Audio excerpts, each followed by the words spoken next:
안녕하십니까. 북익교회 서지호 목사입니다. 행복한 안식일입니다. 우리나라에서는 이제 코로나 사태가 조금씩 진정되고 있는 것 같습니다. 개인적으로 위생에 좀 더 신경 써주시고 이 기간 여러분의 믿음의 손해가 없도록 더욱더 주님을 붙드시는 시간이 되기를 바랍니다. 비록 북의교회에서는 공식적인 공중 예배를 중단하긴 했지만 이 교회는 여러분에게 항상 열려 있습니다. 기도하시기를 원하신 분들은 언제든지 교회를 찾아주십시오. 저를 비롯하여 여러분들이 하나님의 교회를 사모하고 있는 것을 보고 있습니다. 그래서 예배 시간 혹은 아침 저녁으로 교회를 찾고 찬미하고 기도하는 분들이 계신가 하면 또 하나님의 교회가 잘 정리될 수 있도록 돕고 청소하는 분들이 계신 것을 보고 있습니다. 우리가 다수가 함께 모이는 것은 감염의 우려로 지양하고 있지만 홀로 교회를 찾아오셔서 그곳에서 기도하는 것은 큰 문제가 되지 않을 것 같습니다.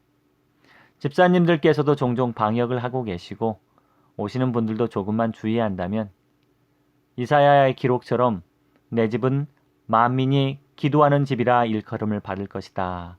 이 놀라운 역사가 우리 북익교회에서 이루어질 거라고 믿습니다. 오늘의 말씀은 전도서 11장 1절로 10절 말씀입니다. 우리 전도서 말씀을 한번 읽어보도록 하겠습니다. 너는 내 떡을 물 위에 던지라. 여러 날 후에 도로 찾으리라. 7에게나 8에게 나누어 줄지어다. 무슨 재앙이 땅에 임할런지 내가 알지 못함이니라. 구름에 비가 가득하면 땅에 쏟아지며 나무가 나무로나 북으로나 쓰러지면 그 쓰러진 곳에 그냥 있으리라. 풍세를 살펴보는 자는 파종하지 못할 것이요 구름만 바라보는 자는 거두지 못하리라. 바람의 길이 어떠함과 아이 벤 자의 태가 태에서 뼈가 어떻게 자라는지 내가 알지 못함 같이 만사를 성취하시는 하나님의 일을 내가 알지 못하느니라. 6절입니다. 너는 아침에 씨를 뿌리고 저녁에도 손을 놓지 말라. 이것이 잘 될는지 저것이 잘 될는지 혹은 둘이 다 잘 될는지 알지 못함이니라. 빛은 실로 아름다운 것이라 눈으로 해를 보는 것 같이 즐거운 일이로다. 사람이 여러 해를 살면 항상 즐거워할지로다. 그러나 캄캄한 날들이 많으리니 그 날들을 생각할지로다. 다가올 일은 다 헛되도다. 청년이여, 내 어린 때를 즐거워하며 내 청년의 날들을 마음에 기뻐하여 마음에 원하는 길들과 내 눈에 보는 대로 행하라.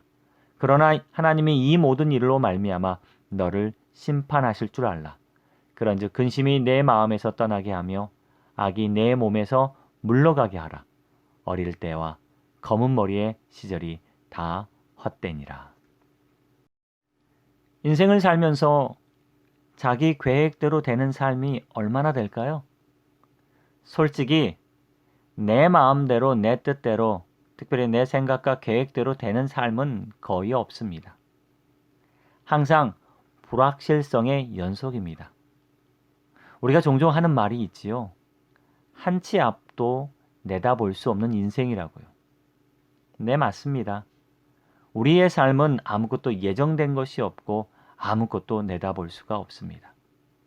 그래서 인생은 매우 허무한 것이기도 합니다. 아무리 열심히 준비했어도 우리 마음대로 되는 것이 아니거든요. 의롭게 산다고 다 잘 되는 것도 아니고 잘못 산다고 다 불행한 것도 아니라면 인생은 참 허무하다고 느낄 수 있는 것이 아니겠습니까?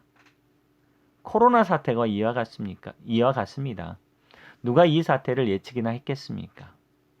코로나로 인하여 많은 시험이 미뤄지고 있습니다. 열심히 준비한 취업 준비생들이 시험도 못 보고 그저 이 사태가 끝나기만을 기다리고 있습니다. 도쿄올림픽이 계획대로 거행될까요? 4년간 열심히 준비한 선수들을 위해서라도 예정대로 치러지면 얼마나 좋겠습니까? 하지만 지금 상황이라면 누구도 예측하지 못하는 것이 아닐까요? 이 세상은 너무도 가변적입니다. 계산할 수 없습니다. 때로 인생의 소나기를 만날 수도 있다는 사실입니다. 그럼 어떻게 살면 좋을까요? 인생의 소나기를 만날 수 있으니 그냥 우리는 집에서만 살까요? 미래가 불확실하니 다 팽개치고 넋놓고 주저앉아만 있을까요? 내가 열심히 살아도 그렇게 안 될 수도 있으니 그냥 포기하고 말까요? 어떻습니까? 그렇게 살아야 할까요? 성경은 절대 그렇게 가르치지 않습니다. 갈라디아서 6장 9절 말씀에는 우리가 선을 행하되 낙심하지 말지니 포기하지 아니하면 때가 이름에 거두리라. 비록 우리의 선한 행동에 마땅한 결과를 얻지 못한다 할지라도 인생의 나름대로 할 수 있는 것을 최선을 다해 한 후에 하나님께 모든 것을 맡기라고 합니다. 최선을 다하고 만족하는 삶, 그것이 인생이 할 수 있는 지혜롭게 사는 길입니다. 오늘 전도자 솔로몬은 우리의 또 하나의 인생을 사는 법을 우리에게 제시하고 있습니다. 자, 여러분, 그 지혜가 무엇인지 오늘 살펴보도록 하겠습니다. 옛날 우리나라 속담에 돌다리도 두들겨 보고 건너라는 속담이 있습니다. 이 뜻은 잘 아는 일이라도 세심하게 주의를 하라는 말이죠. 사실 이것이 인간의 본성이기도 합니다. 우리 인간은요, 틀에 박히고 예견할 수 있는 쪽으로 기우는 경향을 가지고 있습니다. 안정된 삶을 살고 싶은 거죠. 항상 늘 하던 거, 남들이 하던 거. 사실 우리는 너무 조심스럽게 삽니다. 심지어 우리가 매일 건너는 돌다리도 두들겨 보고 또 두들겨 보고 건너라고 가르치지 않습니까? 우리는 너무 작게 생각하고 너무 보수적인 꿈을 꿉니다. 우리 세계 밖의 것을 접해보려고 하지 않고 우리의 우물 안에 계속 머물러 싶어 합니다. 경제적으로 넉넉할 때가 아니면, 시간이 많을 때가 아니면 그 일을 할 수 있다는 생각이 확실히 들 때까지 새로운 경험을 해보기 머뭇거리며 주저합니다. 두려운 거죠. 두려움이 앞을 가로막을 때마다 도망치고 싶은 것은 사람의 본능입니다. 그래서 두려움은 우리를 안전지대에 가두어 놓습니다. 마치 창살 없는 감옥과 같습니다. 두려움 때문에 우리는 이 밖으로 나가지 못하고 있습니다. 우리가 두려워하는 일의 대부분은 사실 자주 해보지 않아 익숙하지 않은 일뿐입니다. 따라서 두려움을 극복하는 유일한 방법은 도망치는 것이 아니라 맞서야 한다는 것이죠. 여기 재미있는 사진이 하나 있습니다.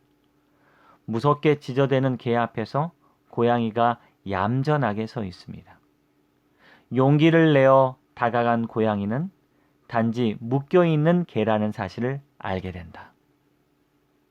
이 고양이가 두려움을 갖고 있었다면 이 개 앞에 다가가지 못했을 것입니다. 그런데 고양이가 이 개 앞에 가보니 이 개는 묶여있는 개라는 사실입니다. 또 하나의 재밌는 사진을 보여드리겠습니다. 여기에 이런 말이 있죠. 허수아비에 앉아본 새에게는 그것은 더 이상 두려운 존재가 아니다. 여러분 동감하시나요? 살아가면서 우리는 많은 두려움과 마주하게 됩니다. 그런데 두려움을 느낀다는 것은 새로운 것을 도전하고 내가 성장하고 있다는 신호입니다. 목표도 없이 되는 대로 하루하루 살아가는 사람은 두려운 감정을 느낄 수 없습니다. 하지만 새로운 것을 가야 하고 새로운 계획을 가지고 있는 사람들은 두려움을 느낄 수밖에 없지요. 그래서 두려움을 제거하려고만 하지 말고 그것을 성장의 연료로 사용해야 한다고 말합니다. 성경에 이런 이야기가 있죠. 여호수아의 이야기입니다. 모세가 죽자 여호수아는 이스라엘의 새로운 지도자가 되게 됩니다.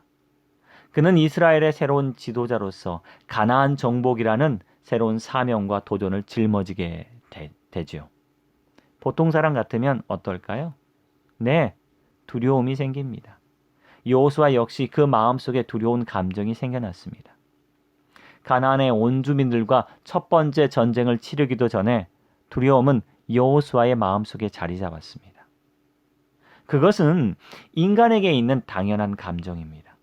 새로운 계획과 도전이 있는 사람은 두려움이 앞설 수밖에 없습니다. 그때 하나님께서 강력하게 말씀하시죠. 여호수아 1장 9절 말씀입니다.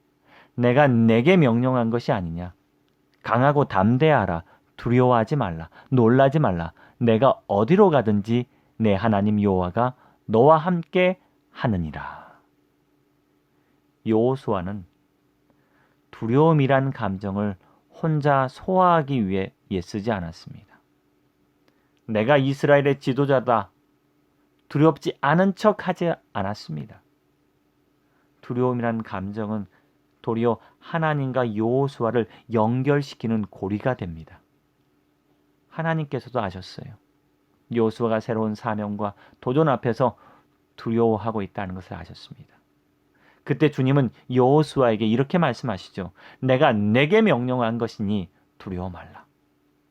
여호수아는 솔직하게 주님께 고백합니다. 그리고 그 자신의 삶의 통제권을 하나님께 드립니다.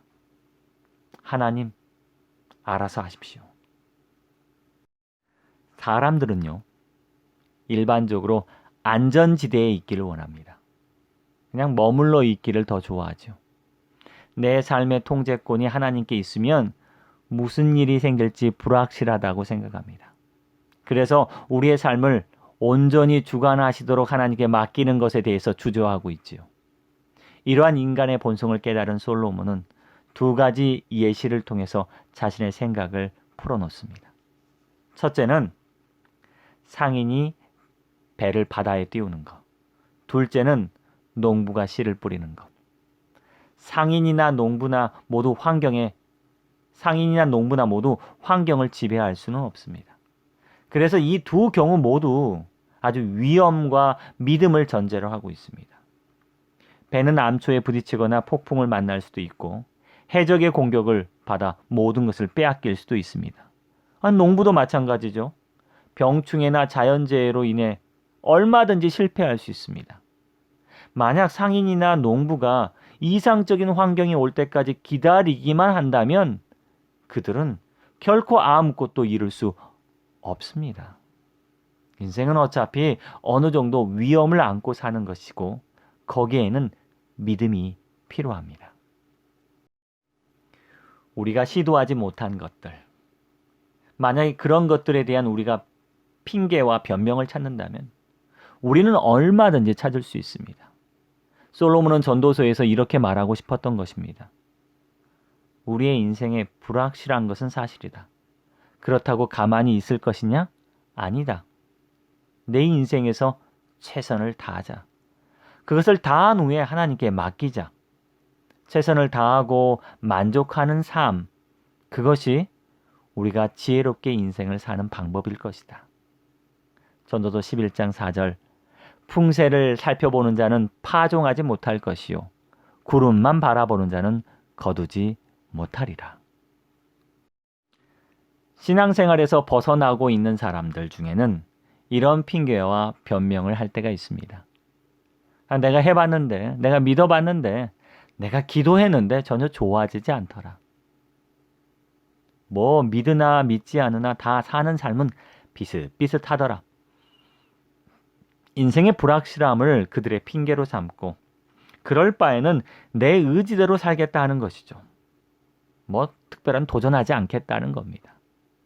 그런데 우리가 정말 최선을 다해 하나님께 우리의 인생을 걸어봤나요? 우리가 위험을 무릅쓰고 하나님께 우리 인생을 완전히 드렸나요? 자신을 방어하기보다는 하나님 일에 우리 자신을 노출시켜 보았나요? 그래, 한번 해보는 거야. 하나님의 말씀대로 살 때 하나님께서 나와 함께 하실 거야. 믿음은 생각하는 만큼 결코 안전하게 보이는 길이 아닐 수 있습니다. 매일 한 가지 일, 매일 똑같은 일만 반복하는 우리에게는 하나님께서 맡기신 일이 도전이고 새로운 계획이고 변화를 추구해야 할 일일 수 있습니다. 그게 두려울 수 있지요. 너는 내 떡을 물 위에 던져라. 여러 날 후에 도로 찾으리라. 우리는 우리의 식물을 물 위에 던지지 않고 그것을 나누어 주지 않고 우리의 씨를 뿌리지 않고 우리의 배를 바다에 띄우지 않기 때문에 우리의 신앙에 아무런 변화가 없는 것입니다. 한 책에서 이런 구절을 보았습니다. 당신의 노력은 절대로 쓸데없는 일이 되지 않습니다. 마지막까지 꼭 믿어주세요. 마지막의 마지막 순간에도 믿어야 합니다. 우리는 하나님께서 어떤 식으로 일하실지 또 어떤 복을 어떻게 주실지 미리 계산할 수 없습니다. 지레 짐작조차 할 수 없습니다. 그러나 확실한 것은 앞으로 전진하는 것이 가만히 앉아 있는 것보다 낫다는 사실입니다. 물론 우리가 아무리 애쓴다 할지라도 실패할 수 있습니다. 남들이 알아주지 않을 수 있습니다. 재난을 만날 수도 있습니다. 그러나 우리가 주님을 위해 헌신하고 노력하는 일을 포기해서는 안 됩니다. 이렇게 최선을 다하는 삶 속에서 우리는 하나님께서 주시는 최종적인 행복을 찾을 수 있다는 것입니다. 그렇다고 배짱 있게 무모한 위험을 무릅쓰고 하라는 것은 아닙니다.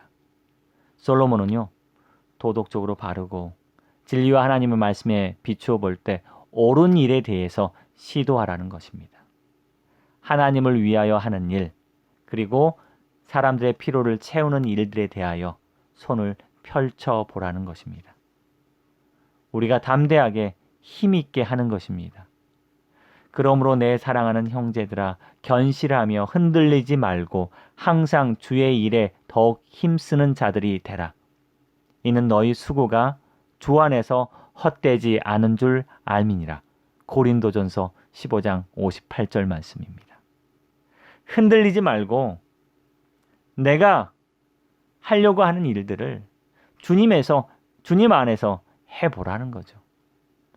내가 하려는 선한 일을 한번 해보라 라고 이야기하고 있습니다.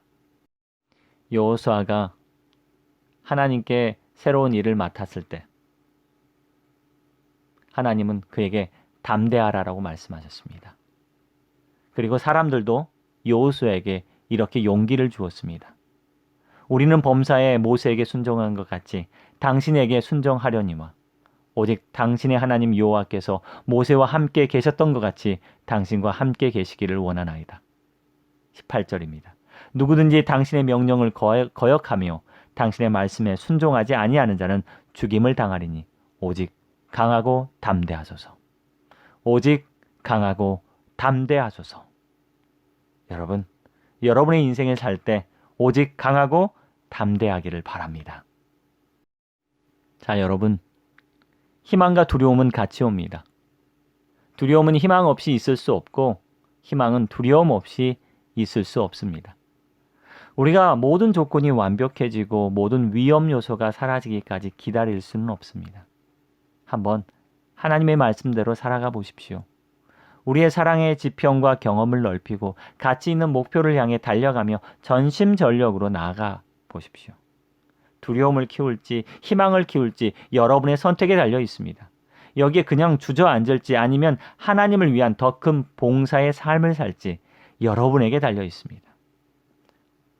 어쩌면 허무하게 보이는 인생을 아름답게 사는 법, 솔로몬은 소개하고 있습니다. 이 전도서를 통해서 여러분 꼭 그 방법을 배우게 되기를 바랍니다. 기도하겠습니다. 하늘에 계신 하나님 아버지, 우리는 너무 두렵습니다. 때로 주님의 말씀을 듣기도 두렵습니다. 내게 새로운 일을 주실까 두렵고 내가 못할 것 같은 일을 하라고 하실까 봐 두렵습니다. 지금의 보금자리에서 나오라고 하실까 두렵습니다. 새로운 일을 시작했다가 실패할까 봐 두렵습니다. 그러나 그 일이 주님의 일이라면, 그 일이 주님을 위한 일이라면 그 일이 주님께서 명령하신 일이라면 이 허무한 인생을 바꾸는 계기가 되게 하여 주옵소서. 예수 그리스도 이름으로 기도합니다. 아멘. 여러분 함께 기도해 주시기 바랍니다. 기도는 우리에게 큰 힘과 능력이 됩니다. 이 말씀을 듣고 한 가지 제목으로 우리가 함께 기도하고 있다는 것 잊지 마십시오. 우리의 예배가 속히 회복될 수 있도록 교회가 사회적 지탄의 대상이 아니라 사람들의 칭찬의 대상이 될 수 있도록 우리가 그리스도의 오심을 위하여 준비할 수 있도록 여러분 기도해 주시길 바랍니다. 우리 기도하겠습니다.